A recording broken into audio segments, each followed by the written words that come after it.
예, 지금 제약주 폭락하면서 지금 블로그 댓글에 보시니까는 이제 물리신 분들이 어떻게 대응해야 되냐고 물어보셔서 이 동영상 남겨드리겠습니다.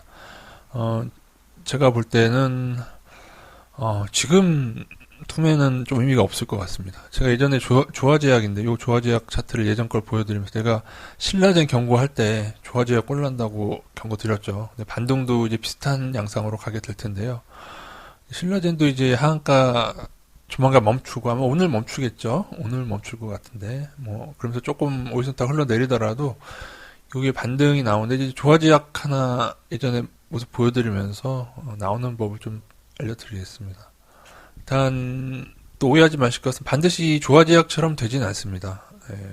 조화제약처럼 되진 않는데 이런 경우가 있다는 걸 보고 여러분들이 향후 반등을 좀 보시면서 분할로 대응하세요. 여러분이 다 맞추면. 자, 제가 신라젠 경우에 제가 계속 고점, 이거 조화제약인데요. 제가 신라젠으로 치면 여기 이쯤에서부터 계속 경고를 했죠. 조화제약처럼 된다. 지금 어느 정도까지 내려왔냐면 한 이 정도까지 내려온 거예요, 지금. 근데 보시면 조화제약도 여기서 얼마의 반등이 나오냐면 이게 월봉이라서 그런데 이게 요것이 요게 단계 68%의 반등이 나온 겁니다. 무슨 의미냐면 고점 대비 한 5분의 1 이상 떨어졌을 때 그 다음에 한 50% 정도의 반등은 나오는 경우가 있다. 요 점을 좀 알고 계시고 나중에 여러분이 요 반등이 나왔을 때 그때 매도를 잘 해야 됩니다. 물론 이거 없이 더 아래에서 반등 나오는 경우도 있어요. 이런 반등이 나오는 이유는 이제 기관들이나 이제 그 물린 주포들이 또 이제 또 말도 안 되는 뉴스를 또 이제 만들어내서 잠시 이제 바닥에서 이렇게 하는 경우가 있습니다. 여기에 빨려 들어가시면 이제 추가 하락을 당하는 거죠.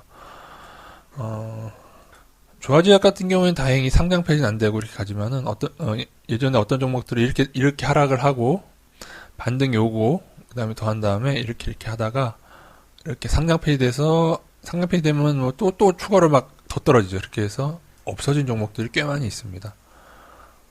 신라젠 같은 경우는 제가 5,000원 간다고 말씀드렸고 이제 뭐 잘하면 뭐 이제 지금 1만 원대잖아요. 근데 그 의미가 이제 그리고 제가 1,000원도 갈 수 있다 뭐 그렇게 얘기하는데 당장 가지는 않고요. 이제 반등을 거쳐서 이제 장기적으로 가게 됩니다. 제가 볼 때는 신라젠 5,000원 아래로 분명히 가게 될 건데 중간에 이제 기관들이 물려 있어서 또 그런 짓들을 하는 거죠. 그래서 현 시점 굉장히 애매합니다. 지금은 이제 매도하라고 하게 되면 애매한 위치고 좀 반등을 기다려 보시면 어떨까. 근데 이 의견도 틀릴 수도 있습니다. 뭐 상황 따라서 줄줄이 흘러내린다고 해도 현재도 뭐 고평가니까 신라젠은 그죠. 1,000원 간다고 장기적으로 1,000원이 적정가라고 제가 말씀드렸는데 그러면 현재도 10배 이상의 거품이 있는 거잖아요. 근데 문제는 이제 고점 대비 지금 엄청 떨어졌다는 거. 신라젠은 고점 대비 지금 10분의 1 아닙니까? 10분의 1. 그래서 제가 경고도 드렸듯이 반등도 좀 조화제약으로 설명을 드렸고요. 수급을 조금 봐드리면은 도움이 될 텐데 조화제약 말고 이제 신라젠을 봐야죠. 보면은 기관계에 좀 들어오는 걸로 봐서는 그죠. 기관계.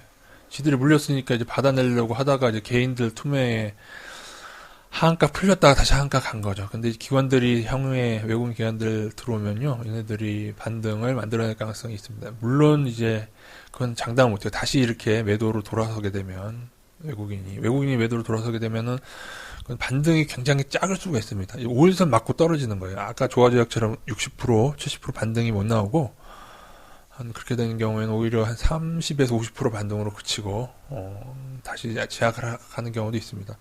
그래서 여러분이 반등이 시작되면은 분할로 줄이세요. 분할로 다 한 번에 매도하지 말고. 그러니까 여러분이 지금 불안하신 분들은 전부 다 전량 투매하지 마시고 분할로 줄여가세요. 뭐 10% 매도하고 그리고 반등 때도 10% 매도하고 그런 식으로 분할로 줄여가면서 중요한 건 장기적으로는 다 줄여야 한다는 뜻입니다. 셀트리온 헬스케어도 보시면 이제 외국인하고 이제 개인들 투매가 나오고 있죠. 나오고 있고 기관들 좀 사고 있고. 셀트리온도 마찬가지고 지금 해서 아마 조만간 반등이 나오지 않을까 개인적으로 보고 있습니다. 절대 매수 추천은 아닙니다. 매수 뭐 단타 잘하실 분들은 뭐 해도 되는데 이게 상황 따라 어찌 될지 몰라요. 조화제약은 이제 한 유형의 하나일 뿐이죠. 다른 유형들도 있어요. 그러니까 그냥 줄줄 흘러내리는 유형도 있고. 근데 이제 보시면 이제 반등도 이게 종목별로 다른 이유가 이제 낙폭이 얼마냐에 따라 다릅니다. 이제 헬스케어 같은 경우도 지금 38,000원이면 고점 대비 얼마입니까? 거의 4분의 1 아래잖아요. 그리고 이제 그 낙폭에도 연관이 있고요. 그리고 영진약품 같은 경우를 보면은 장기 차트를 볼게요. 이 경우에 보면은 이런 종목들은 맨 처음에 이제 버블이 시작되기 전 레벨이 이제 한 2,000원 정도인데, 그냥 2,000원 수준인데, 3,700원까지 떨어졌으면 이제 버블에서 한 2배가량까지 나온 겁니다. 그럼 이 정도면 상당히 많이 떨어진 거예요. 당연히 이제 2만 원에서부터 3,700원까지 떨어졌으니까. 제가 여기서도 많이 경고 드렸죠. 영진약품은 블로그. 예. 결국 다 이런 모습들인데, 그래서 이런 종목들은 반등이 상황 따라 좀 더 떨어지더라도 반등이 좀 크게 되는 경우가 때로 있습니다. 거의 다 제자리로 오는 중간에 한번 반등이 나오는 거죠. 한미약품 같은 경우도 마찬가지고 반등들이 좀 올 수 있는데, 문제는 장기적으로는 좀 제자리로 가겠죠. 예. 근데 이후에 이제 흑자냐 적자냐도 중요합니다. 이제 영진약품 이게 순이익인데요. 작년은 적자였고 1분기는 흑자로 돌아섰는데 굉장히 미미하죠. 이거 실적이라고 하기도 그렇고 이거 흑자긴 한데 흑자라 아직 많이 떨어져서 6천억인데 그래서 이전 종목은 그래도 흑자니까 그죠. 그래도 흑자인 종목은 그나마 낫다. 그나마 좀 나을 수 있다. 그래서 영진약품은 이제 주식선물 하방이 있어서 이제 주식선물 하방은 이제 저희가 카페에서 투자하고 있었는데 제약주 하방을 지금 많이 투자 중인데 이제 많이 좀 줄여갈 겁니다. 영진약품 같은 경우도 이제 줄여야죠. 이제 반등 나오겠죠. 현 시점도 절대 저평가는 아니다. 지금도 약간 고평가죠. 옛날에 엄청 고평가. 지금도 약간 고평가. 적정가는 여기 아래요. 근데 단기적으로 끝까지 다 제자리로 가진 않고 중간에 반등이 나옵니다. 제자리로 가더라도 반등이 나올 수 있고 때로는 크게도 나온다. 그러니까 종목별로 다르다. 적자냐 흑자냐에 따라 다르고 적자 종목들은 그대로 가서 반등도 작은 그대로 사라져 버리는 경우도 있고 때로는 또 적자가 종목이 크게 나오는 경우도 있고 왜냐 기관이나 그 주포들이 물려 있으면 다 케이스 바이 케이스인데 그래서 반등을 기다려서 잘 빠져나오시고 신라젠 하한이 멈추고 반등 오면 코스닥 반등 옵니다. 왜냐하면은 신라젠이 코스닥 시총 상위이고 신라젠 하한 멈추고 반등 오면 제약주 반등 같이 옵니다. 그러면 코스닥 반등 오고 코스닥 IT 반등 오고 그런 식으로 하는데 그 이후에 반등이 왔는데 5일선을 넘느냐 못 넘느냐 이후에 외국인이나 주변 상황에 따라 잠깐 반등의 폭이 어느 정도까지 되고 다시 흘러내릴 거냐 그것도 그때 가서 판단을 해야 될 것 같습니다. 일단은 운영 카페에서 제약주 하방은 좀 줄이고 있습니다. 주식 선물에 일부 제약주가 있어서 저희가 투자를 했었고요. 보니까 제약주도 완전 적자 종목은 주식 선물에 안 들어와 있네요. 신라젠 같은 종목이 주식 선물에 들어오기를 제가 굉장히 기다리고 있었는데 들어오질 않았어요. 셀트리온도 좀 외국인 기관들이 좀 늘어나고 개인들이 이제 매도하고 있어서 이제 아마 좀 반등이 시작되겠죠. 고점들이 많이 떨어져서요. 그래서 반등을 좀 노리셔서 잘 대응하시기 바라겠습니다. 반등이 생각보다 클 수도 있는데 종목별로 다를 겁니다. 예.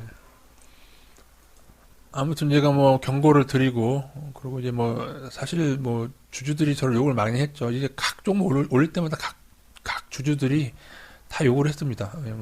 블로그는 블로그대로 아고라는 아고라대로. 근데 어쨌든 그래도 개인들의 손실은 가슴 아픈 일이죠. 이거를 좀 잘 극복하고 그래서 제가 늘 말씀드리지만 국내 주식시장에 살아남는 법은 적립식 투자를 하시던지 그것도 흑자 종목만 아니면은 그때 위험을 감지하고 인버스를 동반해서 투자할 능력이 되시던지 둘 중에 하나든지 아니면 아싸리 그냥 장기 투자 10년, 20년 묻어두고 제약주는 묻어두면 안 되죠.